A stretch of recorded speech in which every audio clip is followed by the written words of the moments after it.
first grade. Free kick in at the goalkeeper, long shot attempted. Oh!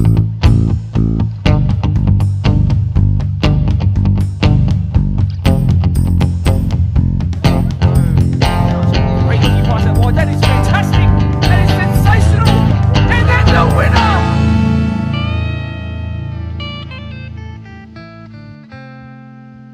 Welcome to the Blacktown Football Hour podcast, episode 13. My name is Marc. Great to be here for all 13 episodes so far, and every episode that comes after this until the end of the season. I've brought you to a roundabout in the middle of Blacktown Football Park Central, off of Gate B.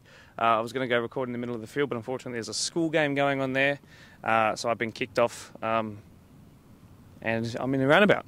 So I guess I won't beat around the roundabout, and I'll get into what I need to get into, and hope that the car coming behind me and everyone that comes around for the next 20 minutes doesn't actually hit me. So yeah, everyone's giving me weird looks, but you know, it's all part of the content, so I hope you enjoy, as I also sunburn my lily white face. So let's go into what's going to be a fantastic episode, and I'll tell you what's going to be in this, so I hope you enjoy. So there's no rain, as you can see at the moment. The weather is good, it's nice and hot, even though we're just bordering on June.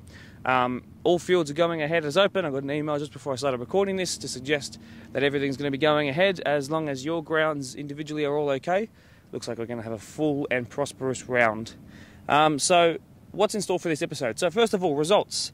And then I'll go into the two match of the round packages, because we had a Saturday game and we had a Wednesday night game.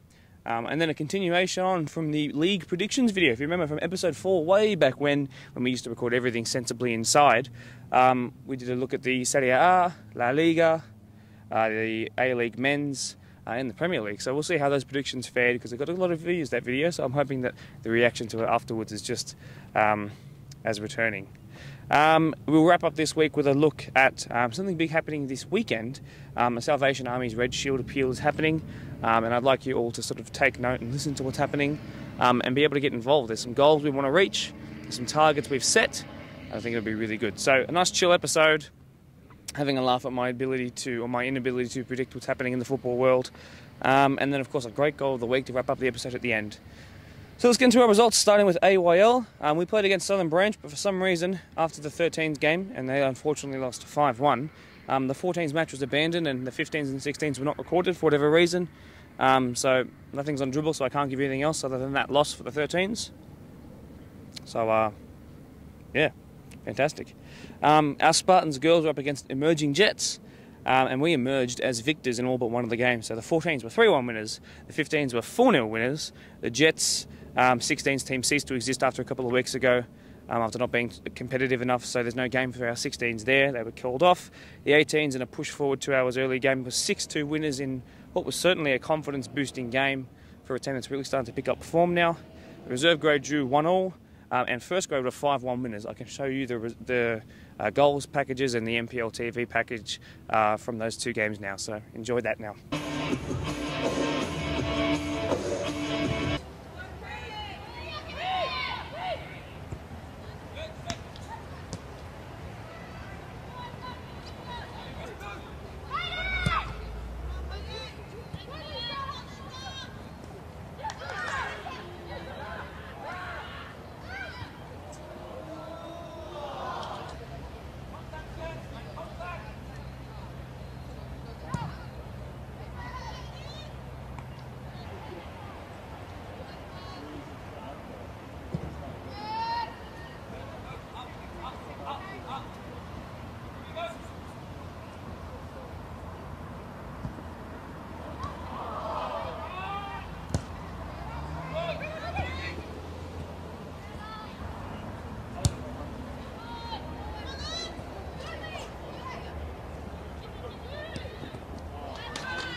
Yes, good afternoon, viewers. Welcome to NPL TV's coverage of this Round 7 National Premier League New South Wales women's competition match between the home side, the Blacktown Spartans, and the visitors, the Emerging Jets. Galea goes long. Markovski's in space. No, it's Crofts, actually. Crofts looking to shoot. Referee says no problem with that. She probably should have pulled the trigger slightly earlier. Defenders dropping off her. Now that's a good ball over the back onside. Kill, they get an opportunity to shoot. They do. Markovski. Shot. Oh, it's saved. First time and off the post. Oh, that could have nearly dribbled into the goal. And yet still nobody has scored. Against the Spartans now. Chance for Markovski. Oh, wonderful save. Susanna Bain-Smith. Fall the way Crofts wanted it to. Shot opportunity here. Oh, another great save from Susanna Bain-Smith. Mesmerised Barazio. Ball into the middle. Oh, what about the bounce for James? Oh, she gets a touch on it. Oh, if there was someone at the back post, it was a tap in. Horgan does that, but it's pumped straight back in. Now, how will the bounce affect this? Chance, goal! She couldn't keep that one out, Bain-Smith. And Ashley Crofts has opened the scoring in this clash. Here comes Crofts. Oh, danger! This is going to be 2. That is catastrophe. Oh, pressure told.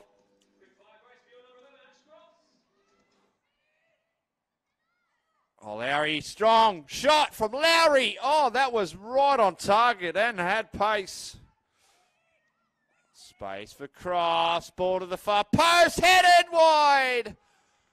We'll come back to that. Here is Rosie Galea to the top of the area. Finds Ashley Crofts, who shoots and scores number 3. Ashley Crofts does it again. She makes it 3. Blacktown Spartans make it 3. Markovski looking to turn and shoot. Ashley Crofts, 4! Oh, yes, sir.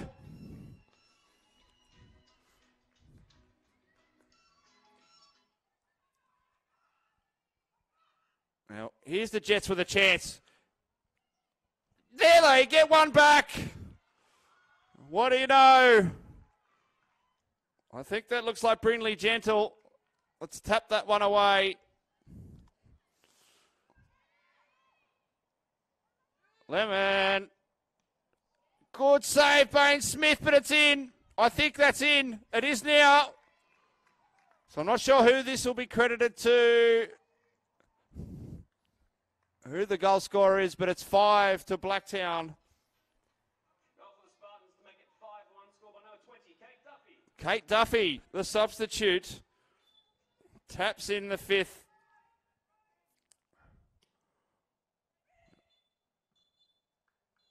And that's full time here at Blacktown Football Park.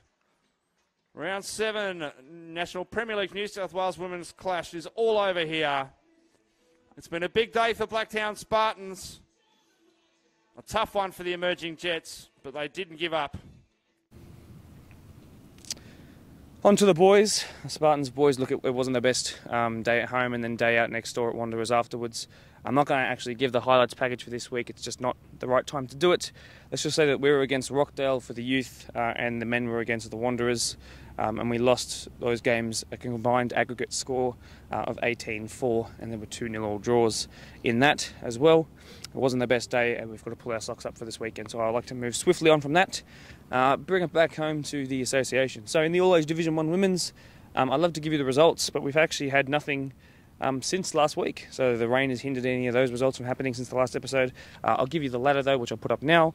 Rydalmere first, Holroyd Rangers next, Parkley, Greystanes, Glenwood, Marion, Quakers, and Doonside still searching for their first points of the season. In the Deploy Premier League 2, 4 games have happened. since we last met here, and that includes a Wednesday night match of the round. So Spurs fell to Prospect at home 2-0. Eastern Creek returned to play Minchinbury, who beat them early in the season. They beat them in the return, a fantastic and emphatic 7-0 win for Eastern Creek. Oakville returned to winning ways with a 4-1 win over St Pat's. St Pat's then featured in the match of the round against Glenwood, who were strugglers, but that game was a 6-goal thriller, and I'll show you the extended highlights from that right now. Forward by Gonzalez. Was that offside? It was not. They come over to do Glenwood and they give it away themselves. And now Salam looks to go forward. That's a left-footed pass, though. It's absolutely perfect pass. How's the touch to get back inside? Ahmed! Straight at Chand, who can only parry it. He's parried it well, though, straight to his left-back, Hallinan, who's then cleared it.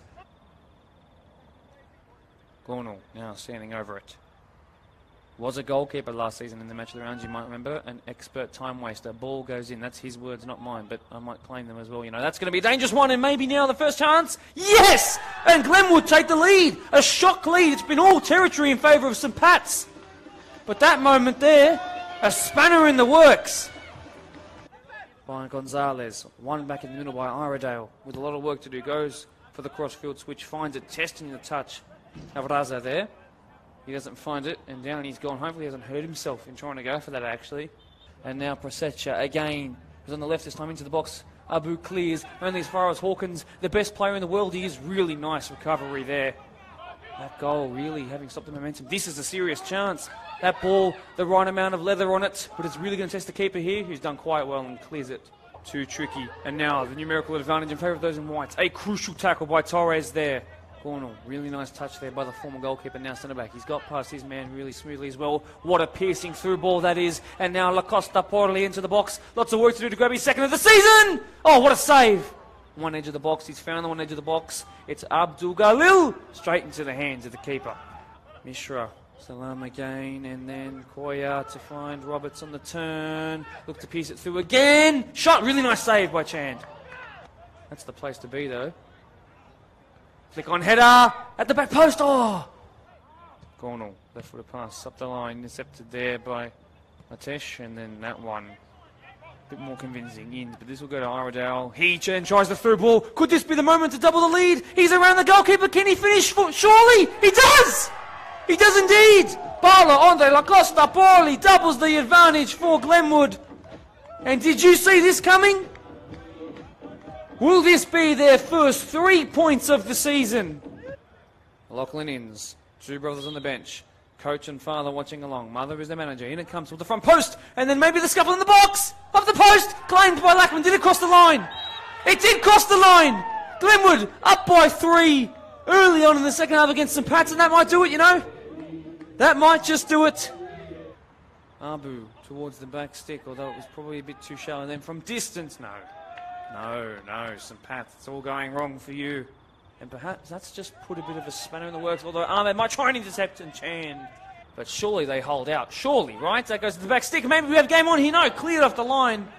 Who then have their turn to make their way onto the field. Although, speaking of onto the field, it's Glenwood onto the score sheet again. No, what a save by Lackman onto the bar. And then, into the side netting from point-blank range by a man who put them 2 to the good about 10 minutes ago.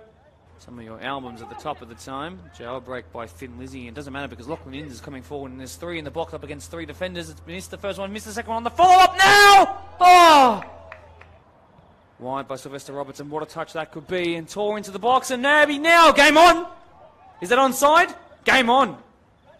Really nice touch in by Koya who came forward. 3-1 it is. I have seen stranger things. Koya looks to flick it on. Ahmed is there. Ahmed! Oh, saved by Chand. Who's then given it away. Tor is there. That's got in behind. That flag stays down. Perhaps the game could be on now. Will this be 3-2? It is game on! These last 10 minutes are about to be the most frantic we've seen in the match of the round. Don't take your eyes off it for a second. Do not take your eyes off it for a second. He's a target man whose best attribute is his shooting and hold-up play. If he scores this, he'll be an absolute hero. It's Roberts over the wall, and Chan gets the final touch. He wanted to keep that in. Wide by Bayemi. Koya was there. Look at this by Nathaniel Williams. Certainly no mystery man now. He's trying to make his mark. What a ball that is in. How's it touch Ben Inns? Seal the game, Ben Inns! 3 points go the way of Glenwood now, with not long to go, seconds before that final whistle is blown. They've secured their first 3, and congratulations to them. They've pushed hard, it's been tumultuous, it's been difficult, but they took advantage of St Pat's having to push numbers forward in search of their own critical 3 points today. Mario, your team went 3-0 down, having missed a big chunk of your players, including your captain today, which is never easy. You then bring it back within 1 goal with about 15 minutes left to go, and then as you push numbers forward, it becomes a 2-goal deficit again. It was just too hard to come back. What were your emotions going through that entire second half? Talk me through. Complete disappointment, because I thought that we could have finished at least with a draw. And possibly a win. We had the momentum, but that was just a soft goal. Just a couple of soft goals that we gave up, and it's just disappointing to turn up to a game of the week, game of the round, I should say, and just not show up and play our best. I thought we controlled most of the game. We just failed to put away the chances. They didn't. We played the game and they scored the goal, and well done to them. Yep. You've got to recover again for a couple of days now. Yeah. And go again. You just have to. Yeah. Now that sort of gap, you guys were in third. You still will be in third, but Quakers will play this weekend and Minjery will play this weekend. Yeah. And then you've got Minjery, of course. Yeah. So if third v fourth, it's critical you win that. They're coming off the back of a big loss. Yeah. So for them, a big loss. For you, a damaging loss because you were so close to making a comeback. Yeah. How do you sort of get everyone back into the mood to come back? We'll hopefully the grounds are open, but we'll get together tomorrow and just do a bit of soul searching, because we really didn't turn up today. I thought we could have played a lot better, even with some key players. I mean, we've got 4 people away, including the keeper. So we'll regroup, set some goals for ourselves for the coming weeks, and go again. Excellent. Thank you very much for your time. Thank you. Appreciate it. Thank you. First win of the season off the back of your first single point of the season against these guys last week. You've got to be happy with that. Start with you, captain. Yeah, I think we're buzzing. Obviously, we make it hard for ourselves, but I think at the end of the day, that was probably our best performance of the season, and good time to get our first 3 points as well, I think. Good for it to come in the match of the round for sure. Your involvement in the middle of the pipe was fantastic today. How happy are you just to get 3 points? It means a lot. Like, the boys have worked hard week in, week out to improve and get to know each other more. So to be able to show it, especially in the match of the round, on camera to everyone, it just means a lot more. Eastern Creek come up against Ponds. Sorry, not Ponds. They come up against Spurs, who are the team just above you. They're now on the line just above you by 1 point. And you've got to keep pushing now to get above them. So you've got your own tough matches coming up. How do you then take this now into the next couple of weeks? I think we just build off it. I think every week now our performance has been getting better. Each week's building and building. It's just making these little mistakes. But I think going into next week, or this week against Prospect, I think we're probably in the best place we could be. Good win tonight, the boys will be buzzing, and go from there. The Prospect's probably not in the best sort of state that they've been in, especially in comparison to last year. If there's any time to strike now, I think it's now. Would you agree? Yeah, like we've hit form, so we may as well continue carrying it on since they're out of form. You love it. You're going to put your highlights up, eh? Yeah, if you guys go and lose 7-0, you're going to look really silly. I think it's important just to relish in this moment now. So I'm glad you guys enjoyed it. We're going to have a good time. Yeah, go have a good time. I'll let you guys go. Thanks, mate. See you later. Well done. Thank you very much. I look at the table in the Deploy PL2, so Redbacks move within touching distance of Spurs at the foot of the table. Prospect, by the way, just before I go on, so Glenn, was really nice to see them come through their own sort of personal adversity, and they're playing some nice football now, so I can't wait to have them, well, we're not going to see them back on again for the rest of the season, which is a shame, but be good to keep an eye on them for the rest of the season. Prospect have some serious daylight on Spurs below them as the battle for third and fourth, which are the two final spots, obviously other than first and second. Just 2 points separate St Pat's in third in the Deploy PL2 and Prospect in sixth, which is also third last, 8-game comp. Tigers have 3 in hand against St Pat's, as I almost lose my footing there. And although their first hurdle is Eastern Creek, who are in second place and had that sort of daylight on St Pat's, in a match of the round this weekend. So keep your eyes on the screen and on your social media feeds for that one. In the deployed PL1, Doonside had a shock victory over Marion, away from home as well, full credit to them. Workers went temporarily top with a 3-0 win over Polonia, but then Quakers in the match of the round beat Parklea 4-0 convincingly. Here's your highlights from that game as well. Finding his abilities are best actually used in defence. This could be a big coming together. He's done really well, has Soul Surgeon. Now Soul Surgeon might go from distance. Oh, Soul Surgeon cuts him open like a knife. Call him a surgeon, why not? That's a screamer from distance, and he knows it too. He was in great spirits before the game, wasn't worried at all about playing in an unfamiliar position, and why not when you can come forward and strike a ball like that? Exceptional. 1-0, although Parklea straight away into the box. What a pass, and then Parklea might score it, no. And cleared. Both in-swinging options. There's a short man coming. Back stick it goes. It's missed the keeper, and now, did that come off the post and then fired back in? A second goal already. And Quakers asserting their dominance rather early in this game. YouTube pages. Forward now, Garlo. Panay in advanced positions. Cuts one way, looks for Garlo again. Garlo past the keeper, Garlo! Great finish. Brilliant finish. And he gets his goal. The 33 has scored, the 32 has scored. And that left flank proving absolutely decisive. This is Pelazon over the free kick. Pelazon, oh, good save by Caelan Thompson. The follow-up, he's completely unmarked, and then he's scuffed the header horribly over the bar. From the end of normal time, that's come in by Parklea, and then away, and then maybe on the follow-up. Who's it going to fall to? Scramble in the box and then cleared. Milanovic is there, across to the halfway line, plenty still to beat. A teasing through ball, a brilliant one in the end. And look who it is again, it's Soul Surgeon! Off the crossbar! Looks to slip in his own man, doesn't, instead finds Cabriga! Oh, off the inside of the post and back out, straight into an offside Cabriga, and it's going to be called. Conversely, as Panay pirouettes like Maradona into the box, and then Panay straight at the keeper. Smart save though, really sharp reactions. Mr. Perello mentioned. A piercing ball in behind, and maybe now the chance to make a game of it. Oh, did he even get a touch on the ball? Long here goes out of his hands, bounces just before the halfway line. Perhaps a 2v3 opportunity. What a nice ball that is, and perhaps a chance to make it 3-1 and bring themselves back into the game. He squared it to no one. In fact, they've even given it away. That's really, really poor. There's 3 players unmarked in the box. Gabriga goes himself and finds the goal. No, it was Panay instead, forgive me. And they gave it away in a really silly area after having their own free kick. Chris, captain of a losing side today. That's never easy, and then to come on here and talk is never easy either. But how do you re-rally the boys up before another big match come next Saturday?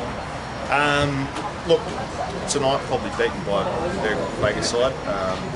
Look, the message was we walk out of the change rooms, we move on. It's a game of football. We move on, we get back to the training paddock. That's where we've been putting the effort, you know. You have games like this, it happens every now and again, so, you know, we've got the evidence to improve, so that's where we'll be looking, you know, for sure. In terms of your performance, I thought you and Rion were still good as the 2 6s. You're still out there quite loud on the pitch. You know, as a captain, can you come away from that and like do you look at yourself as having a good performance, or you just say no, we're all part of the same losing side? Look, I think there was a good performance. I think Luke Jamelli, our left back, was outstanding. Yeah, debuting for first grade. I thought Caelan made some outstanding saves, and there was patches of performance from different players. I thought my performance tonight was absolutely woeful. I don't think it was good enough. You know, and sometimes you've got to take a long, hard look at yourself and work on yourself and improve yourself, and that's where, you know, improvements will happen. So, you know, put my hand up. I was average tonight, and, you know, so a few of the other boys, but, you know, we're not going to dwell on too much. We move on next week and, you know, prep for that. How serious is the knee issue for Matto? I think he's okay, but he's first came back from a calf issue, so and he got hit pretty late, so yeah, it is what it is. Alright, thank you, my friend. Appreciate it. No worries. Am I actually staying down here? Yeah, why not? As you can see, Jules and I have grown a couple of inches, and Jono's here. He's actually gone down a couple. He's actually on his knees at the moment. They've just won 4-0 over over Parklea. Fantastic game by you guys. You controlled from the first minute to the last. Jules, are you happy with that performance? Yeah, I think both halves, the start was extremely strong. That's like how we like to start every single game, and there's obviously some things to work on in terms of just ball movement. I think could have been quicker at times, but overall I think the shape was excellent when we didn't have the ball. And yeah, like you said, we controlled the game. I felt like we did from start to finish, so yeah, pretty happy. Your passing range is actually fantastic, by the way. So now you were afforded a bit of time to do that tonight. Not much press on the Park League, but I thought you had a really good performance. So you must be happy as today's captain to come away. Yeah, always happy with the clean sheet, and 4-0 helps as well. I think it could have been about 7 or 8 to be honest, but a few crossbars and stuff, but yeah, 4-0, can't be angry. Yeah, so also that's like a clean sheet. That's something that's been a little bit more difficult to come by, not necessarily points in a clean sheet. So obviously that will probably keep you up at night. So you're happy with that? I'm extremely happy with that, particularly after the first half when we went into the half 3-0 up. That was certainly a focus for me, and I think for the lads as well. We really drummed that home that we wanted to keep that clean sheet. It has been somewhat hard to come by. It's just a lack of concentration at times, which we're working on to fix, and it's only little moments here and there. But yeah, I was extremely happy with that. Excellent, boys. Get out of here. Enjoy the rest of your nights. Cheers. Thanks, mate. After that, on Wednesday night, Ropes Crossing would travel to Workers and then beat them 3-2, which pushed them down. We yet to have those guys on the match of the round just yet, so it will be exciting when the time does come when they feature soon. Polonia sit at the foot of the table with 2 goals scored in 6 games. It's just need for serious change there if they want to turn things around as we head towards the halfway point of the season. Riverstone Schofields have played the least amount of games of any Premier League side. They're 1 point from 3 games as they struggle for a bit of consistency and just sort of consistent running games, I'd say. Parkley are above them. Before Mariong, Ropes, Workers, Doonside and Ponds are all within 1 win of each other, although some teams have played far more games than those around them. Quakers, who have the equal most games played in the comp with 6, are sitting pretty at the top. Below them are Ponds, who are the only team in the entire Blacktown Association not to have lost a game yet this season. The match of the round goes back to the Deploy PL2, as Quakers Tigers, like I said, face Eastern Creek at Patterson Reserve, 6 p.m. Be there. There'll be Red Shield Appeal happenings around, and I expect a big turnout for both the Red Shield Appeal for the Salvos and the match of the round. Now, a while back, I did some predictions video which did quite well in terms of the views, like I said, and I reacted to those. Well, I'm going to react to those now, I should say. So, without further ado, let's move on to sort of section 1 of this podcast this week. So what I'm going to do, I'm basically going to look at, so like I said, I did 4 leagues: Italian League, Australian League, English League, Spanish League. I'm going to sort of get the clippings from that video as to where I made predictions and sort of put some filter over them so that it looks like some dramatic old TV sort of thing, and I'll dim the audio a little bit. But what I did was I made that video on the 7th, it was uploaded on the 7th of March. So 7th of March today is bordering on 30th of May. And so I had a little look at the tables and made predictions based on that. So let's have a look firstly at La Liga.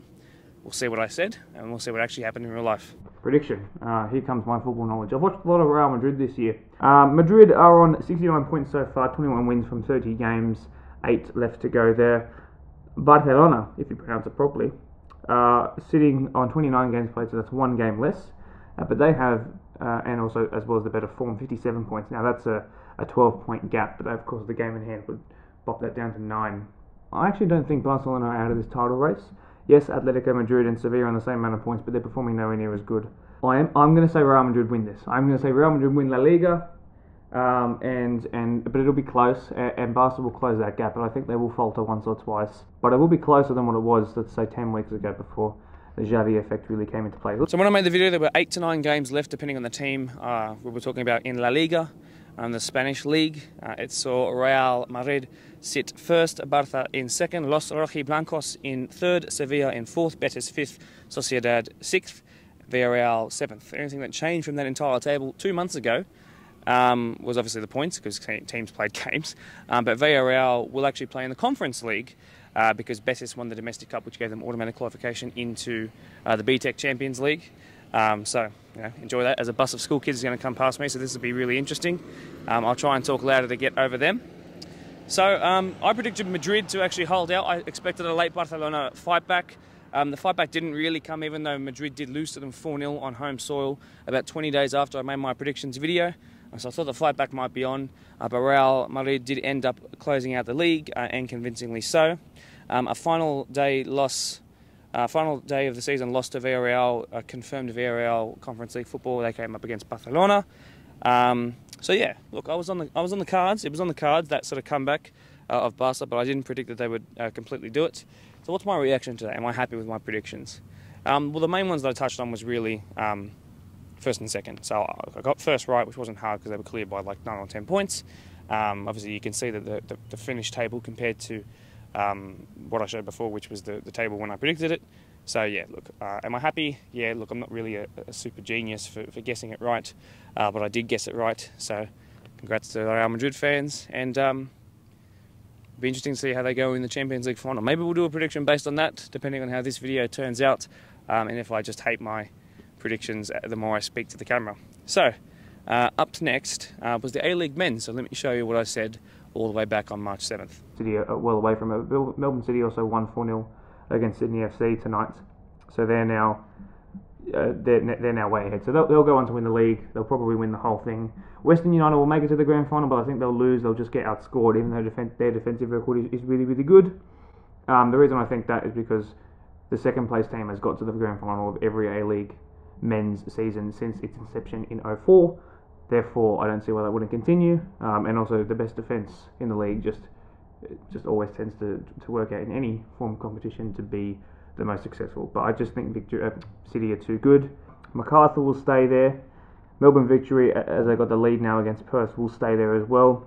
It's really between Sydney. Wellington sits 1 point behind on 27 to Adelaide and Sydney's 28. It won't be Wellington Phoenix, so they've hit a really rough patch of form. I think Central Coast, with their 2 games in hand, will be a handful. And I think they'll sneak into the top 6 ahead of Sydney. So as I said, next up was the A-League men's, and as you can tell, I said 2 Melbourne clubs would be in the final, and I actually also did say that it would be Melbourne City and Western United. Now that was because Western United was second, and the rule of thumb for the A-League has always been that the team who finishes second makes it to the grand final. That's not happened this year, but only because Melbourne Victory moved up into second and finished the season there. So my logic was flawed, but my prediction was correct, which is basically like getting the right maths answer, but you actually used English techniques to get there. Like, I'm not, you know what I mean? Like, I got it wrong, but I got it right. So, you know, pretty flawed. What I didn't see coming was the rug being pulled out from under MacArthur's legs, I guess you could say, the proverbial legs. They were third at the time of recording and sitting quite pretty with their strong squad. They finished in 7th outside of the final series. So, look, the one that I was right about was Sydney. They dropped out. They had a bunch of games in hand before their ACL campaign overseas, and then they slouched out to 8th. Obviously, MacArthur was just above them. The one that I barely touched on was Wellington. I predicted Wellington to actually not finish inside the top 6. They did. They finished right on 6th before being knocked out in that qualifying round. So, look, am I happy? You know, the A-League Grand Final is tomorrow, 7:45, which is just after the Deploy Premier League match of the round finishes. So make sure that you switch from ours to theirs afterwards, but obviously your priority is ours. So am I happy with my predictions? Well, Melbourne City was pretty obvious because they're probably the richest team in the league with the best squad. Western United, like I said, my logic was flawed. So, you know, like I said, I got it wrong, but I got it right. So I wouldn't call me a super genius for that either. Predicting Sydney to drop out, that was a pretty good call, I'd say. Because I'm someone who watches a lot of Sydney games, as someone who's enjoyed their squad for a while, but obviously it wasn't their season and they dropped well out. A big clean-out's required there. So, you know what? I think Melbourne City will win the A-League Grand Final tomorrow night. I think it'll be convincing over Western United, and I do think it'll be a good game if you're a Melbourne City fan. So, there you go. They've got the experience now, having beat Sydney last year. So, up next, Serie A. I think Milan are the best shot, but their run-in is a little bit difficult. I think they do play. My prediction is Milan. Inter will come in second. Juventus could go 4th. They might even drop to 5th. But 5th place is a couple of points behind for sure. I wouldn't count out Inter Milan though. I really wouldn't. They're playing some really nice football. I really like what they're doing there. In the Serie A, I predicted Milan to hold out. I said to watch out for Inter, who were actually behind Napoli at the time. But they really shot themselves in the foot in that game against Bologna when the substitute goalkeeper sort of let the striker score and put it into his own net in the 92nd minute. So Inter ended up sort of losing the league on that game, I reckon, mentally, rather than mathematically. So yeah, Milan held out, led by Ibrahimovic and Giroud, and Rafael Leao, Salamakers, and Theo Hernandez at left back. What a team. Great to see them return to the top after 11 years as all the cars come past. I'm not sure if I'm actually insured by my employers if I get hit by a car on the roundabout. So, you know, don't say I don't work hard for you guys. Okay, don't say I don't put myself at risk, because I'm out here grafting on the roundabout, you know. So yeah, Milan, so they won. Juventus, I said, would stay in fourth. They actually ended pretty pitifully. I think like 18 points behind Milan. They were 9 points behind Napoli above them. So yeah, Venezia got relegated, which means that we get probably worse kits next year, which is a bit of a shame. The drippiest kit collection and competition winners are Venezia. And Atalanta will be without European competition for the first time in a couple of years. So, reaction? I have a reaction question mark. I don't have any notes. Milan, I kind of like my favourite Italian team because of their teams in the past, but it wasn't hard to predict that they were going first considering their record against the other top sort of four sides, and I guess I'm happy I got that right. I said Inter would come in second. Well, I sort of hinted at Inter Nazionale, so they came in second. Happy with that prediction. The final one, though, was the Premier League. This is where it gets interesting. So stick around. Premier League predictions coming up now. I think Man United will stay ahead of Wolves. There's just too much quality for them to not. I also think West Ham have too many games at the moment, and there's no reason why they wouldn't enjoy their European adventure too much to not put their best 11 forward for those games. So I think West Ham will actually drop. Man United will go Conference League. 4, Arsenal have officially lost both of their fullbacks now. Tomiyasu is still not quite back. Could be another couple of games. Every game that goes past shows how integral he was to that side. And with Tierney out for the rest of the season and beyond, Tavares is probably not as good a replacement. There's a bit of daylight in between those two in terms of quality and experience.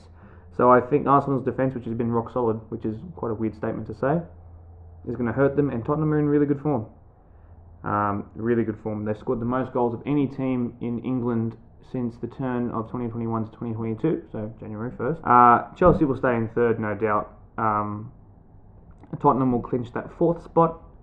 Arsenal will stay fifth. Man United will go seventh. Liverpool's going to win. Liverpool will win the league. Tottenham slip into that fourth position. So when I did show you the Premier League table, I did the top 8 because I said that Wolves had some daylight on the team below them at the time, and that's how it would stay. Wolves ended up finishing 10th. And I do have on my notes Leicester, West Ham, Brighton, and then I said United as well. They all finished above Wolves, who finished right in that mid-table mark. Yeah, that was pretty poor. West Ham are going to secure conference football rather than Europa League football, so their European journey continues and their fans will love that. I don't know how they did it this year with such a thin squad, but I think I predicted them to be in Europe again. I didn't say which European competition, so I was quite smart in that. So there you go. United finished with their lowest points tally in the Premier League era, which is from 92 onwards. So that's basically 30 years of the Premier League now. And yeah, that's not the greatest one for United fans, I have to say. Next up was Arsenal, who capitulated. They had top 4 primed and ready to go. I predicted them to finish 5th. They finished 5th. They're bitter rivals. Tottenham finished above them as of the final and second last day of the season. So yeah, Arsenal did the Titanic, did the capitulation, and yeah, so there you go. Tottenham, I predicted them to be 4th, they were 4th. Chelsea had a sort of nothing season. They were sort of only actually 3 points behind Tottenham because they really dropped off, but their season was difficult for off the pitch reasons, of course. I then predicted Liverpool to beat Man City in the Liverpool-Man City game. They didn't. It was a 2-2 draw, and then City went on to win the league. They were 20 minutes away from losing it though, and my prediction would have been right, and I would have been 100% correct with all my sort of first place finishes predictions, but I wasn't. It is what it is. So yeah, Gerrard did a Gerrard, and so sorry Liverpool fans, it probably cuts deep, but you know, he just let it slip, didn't he? So yeah, now what's the other game that's happening in the next couple of days? A-League Grand Final and Champions League Final and Match of the Round. So in terms of importance, the Match of the Round, Quakers versus Eastern Creek. Make sure you're there, 6 PM tomorrow at Patterson Reserve, and also bring your gold coins for the salvos. Next up in the importance list is the A-League, of course, so make sure you're there for that one as well. You'll then have a 6-hour rest. After that is the Champions League final. Real Madrid's going to win that one, and they will actually, they're going to win that one 2-1. They're going to win that one 2-1. Yeah, you watch. It'll be Real Madrid will score the first one. They'll actually start strong for once. Liverpool will then come back through Mane again, and then let's have a bold prediction. Let's say Eder Militao off of a set piece, or maybe a scramble off a set piece is going to score late on. It's going to be something weird like that. It's going to be one of those games that won't go to extra time. It's going to be done in the 90. That's my prediction. We'll see next week how that prediction goes. Now, for the rest of the episode, we're looking at the salvos. Like I said, I got a bit of a snippet there. There's some more footage. I think I have to show some more footage, and then there's a goal of the week to wrap it up. So stick around for that, but enjoy the interview now. Today's guest for the Blacktown Football Hour podcast is Captain Louise Beamish from the Salvation Army Blacktown City Corps. She is basically the pastor of the church here, and she's part of something pretty special that's happening this weekend. So I've brought her in for our segment today, among everything else that's happening on today's episode, this week's episode, and I'm really grateful that she's given up her time coming here early on a Friday morning amongst what is pretty cold outside of our air-conditioned room. So thank you so much for coming in here, Louise. My pleasure. Excellent. So I'm glad you could be here. It's a bit of a different sort of episode and talent that I'm having on the show. Usually it's primarily football-based, of course, soccer-based, of course, but this is obviously ties in really strongly to what all of our 10,000 members believe in and in terms of what it can achieve. So I think it's really good to have you on here. So lovely. Oh, thank you so much. We just really value the support of the football club here, so that's wonderful. Thank you. Excellent. So I'll dive straight into the first question. So tell me firstly about you and your involvement with the Salvation Army. So I'm looking, what does a normal working week look like for you? What do you do? Tell me about some of the people that you interact with, some of the people that you help. Okay. Well, I grew up in the Salvation Army, so started off, from a very young age, and then felt as I reached adulthood that I'd like to do more for the community, and decided to go into ministry, become a Salvation Army officer, and work full-time for the Salvation Army. So I am based at the moment at Blacktown Salvation Army Corps, and I'm the minister or the pastor, the Corps officer there at Blacktown. And I look after the local LGA of Blacktown with welfare assistance and other projects. The Salvation Army is first and foremost a Christian church, and out of our love for Jesus comes the acts that we do and to look after our neighbour. So a saying that was around a few years back was heart to God and hand to man, and that's what we'd like to practice within the Salvation Army. Of course. Yeah, excellent. So Blacktown, and particularly our association here, is one of the most multicultural areas in terms of ethnic backgrounds and religions. But I know that what this is going towards, specifically not specifically what you guys do each day and each week, but I think this weekend in particular it encompasses everybody and it can involve everybody, which I think is great. Yes. No matter the background or what you believe in. So I think that's wonderful. Yeah. So I just want to know, in case people need reminding, what do the Salvation Army do, 365 days of the week? Yeah. And then I want you to also touch into what is this weekend. What do we call this weekend, and why is it so important for you guys? Okay. So the Salvation Army runs a variety of programs for different communities that they can access. We have our services in drug and alcohol rehabilitation. We have services in the homeless sector, so we provide emergency accommodation for people all across Sydney and New South Wales, right across Australia actually, in different locations. We have domestic violence units that look after women and children and men that are escaping domestic violence, which at the moment is unfortunately really skyrocketing with the amount of cases that are coming through. So we're sort of focusing on that for our appeal this year, the domestic violence. At Blacktown Salvation Army, 5 days a week we have Money Care, which is a financial counselling service that people can access if they're having difficulty paying bills or need some clarity on points, or just to have someone advocate for them and be able to sort out some of their financial issues. On Tuesdays we have our welfare, which you can access by ringing our SAL assessment line, our 1300 number. and you can come in and pick up some financial assistance. You can also obtain a food voucher or a food hamper that we can put together for emergencies. And we usually give out around 20 of those a week, so they're very popular at the moment, our food hampers. We have a women's group that meets every fortnight for women that are a little bit older but enjoy having a chat and a cuppa and just want to catch up with someone. We have Bible study groups, we have our band and band practice throughout the week.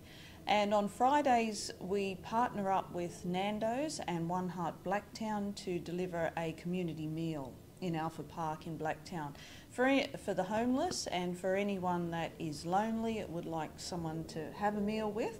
They're more than welcome. So we do that every Friday of the year between 11:30 and 1:30. All are welcome to come to that lunch, which is great. Excellent. So the Red Shield Appeal is this weekend. And that's something that when I came through school and when I was growing up, of course, that's something that I was always interested in and wanted to learn more about, and I think this is a good opportunity to do that as well here. So what can people do this weekend? Obviously, fingers crossed that we have games going on. I'm not sure if you know, but the rain has really dampened and hampered what we could do this year. So, absolutely.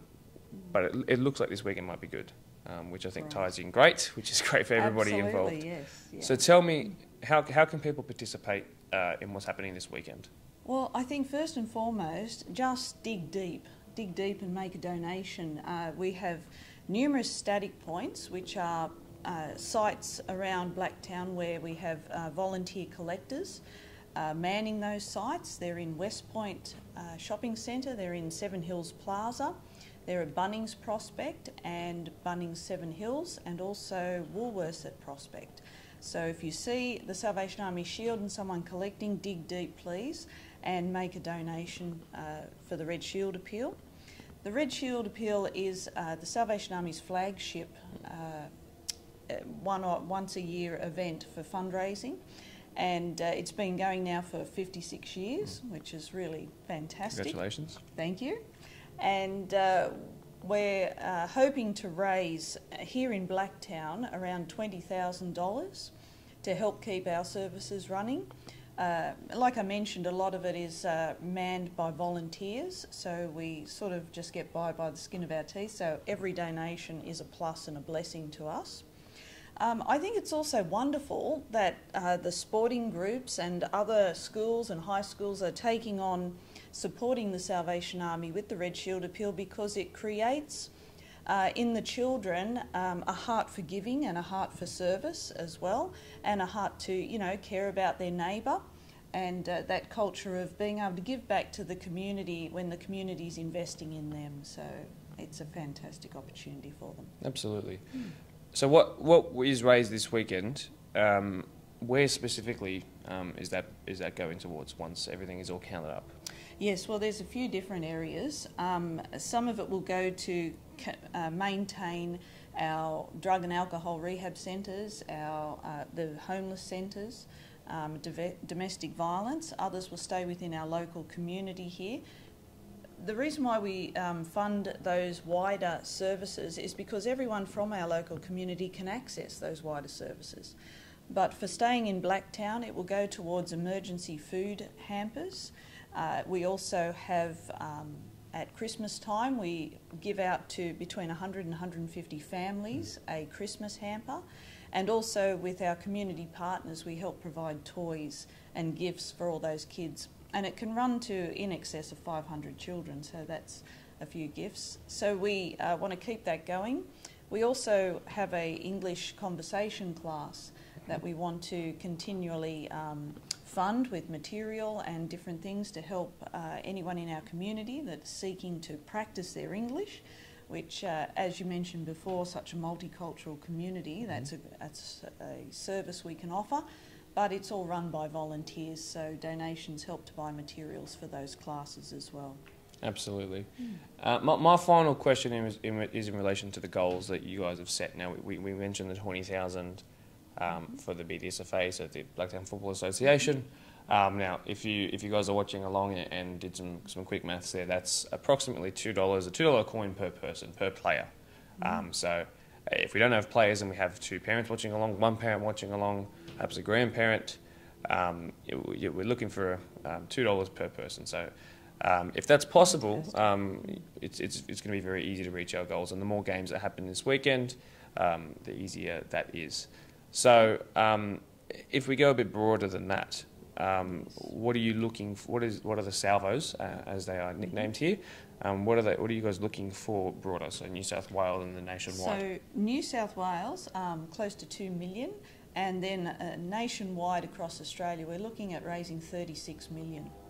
So all those services that I've mentioned and more, there's so much more, are offered to Australians nationwide. So 36 million. I think our population count is sitting around 25 million, so that, just a bit under the $2 per person that we're going for here. But yeah, I can see how that 36 million would be the target, absolutely. So now we have, I'm throwing you under the bus a little bit here, but we have a, once weekly, we have our sort of highlight game that gets live streamed, and there's a commentator and it's on camera and you can watch it back. It's what we call our match of the round. So that's at Quakers Tigers this weekend. Yes. Up against Eastern Creek, that's at Patterson Reserve. There's a couple of things happening there that are pretty unique to Patterson Reserve this weekend. So obviously you know a bit about that. So yes. Do you want to talk us through what's happening this weekend? Well, the band, there's going to be some members, half a dozen members from the Salvation Army Band there at 3:30, and they're going to be playing and highlighting the Red Shield Appeal. We'll be able to walk on to the field and highlight the Red Shield Appeal before the match, which will be great. And we value the support of the club there, allowing us to come in, and it'll be wonderful to talk with anyone that wants to come up and ask us questions about the Red Shield Appeal or the work of the Salvation Army. So we'll be a true presence at that game over the weekend. Excellent.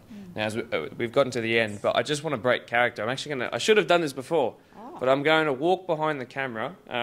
The microphone will still pick me up, but I'm just going to pick up one of the baskets. I should have had this right below me, to be honest. That's Shows how prepared I am. But you're looking for things that look like this weekend. So this is actually, of course, this one happens to be missing the logo on the front. Yes, it's on the top there. But it is on the top. Yeah. So Salvation Army, these are the buckets that you should be looking for. We're at, like I said, $2 per person, and it's going towards a great thing, and we're thankful for their support from the salvos that we've had, particularly this week and throughout the year.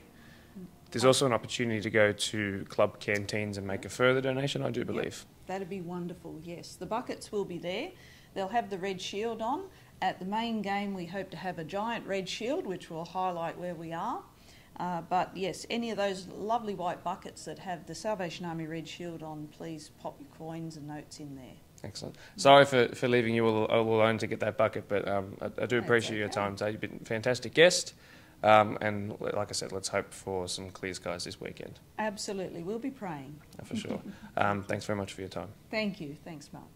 As I wrap up to the episode, I'd like to thank Louise for coming on so late. It was this morning that she helped me record that, so I'm really appreciative of her time. Really good cause, and I want to make a particular mention. It doesn't matter of religious background. This Red Shield Appeal is about targeting issues that are outside of religion. It's not what it's about, and that's why I think it's so important that we talk about it here. So I think bring along your gold coins. If you're willing to donate more, please do visit your canteen and ask how to do so. It'll be amazing. Each of our 24 teams, so there's 48 buckets. They have 2 buckets each. Get your gold coins ready. I know I'll be wherever I go. I've got Kings Langley for mini roos to go to in the morning, and then I've got Patterson Reserve to go to. So I'll bring plenty of gold coins for my time there.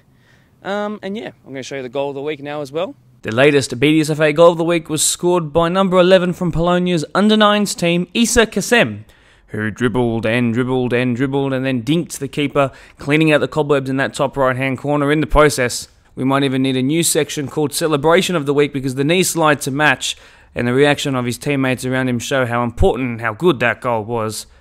Fantastic dink there, Issa. Really proud of you and your side for being able to score great goals like that. And don't be afraid to keep sending them in because you can see you can become a goal of the week winner as well. Under-9's Polonia star. They might not be doing so well in the Premier League, but one of their only mini-roos sides happen to be firing if they're scoring goals like that. So congrats to you, Issa. And I think that's going to do the episode right there. So thanks everyone for coming along and joining me on the roundabout here. It's quite hot and one side of my face is two-faced sunburnt now. So excellent, but that's the way it is. thanks very much for joining us, guys. I do appreciate it. I'm going to cue the outro music now, and we'll see you next week.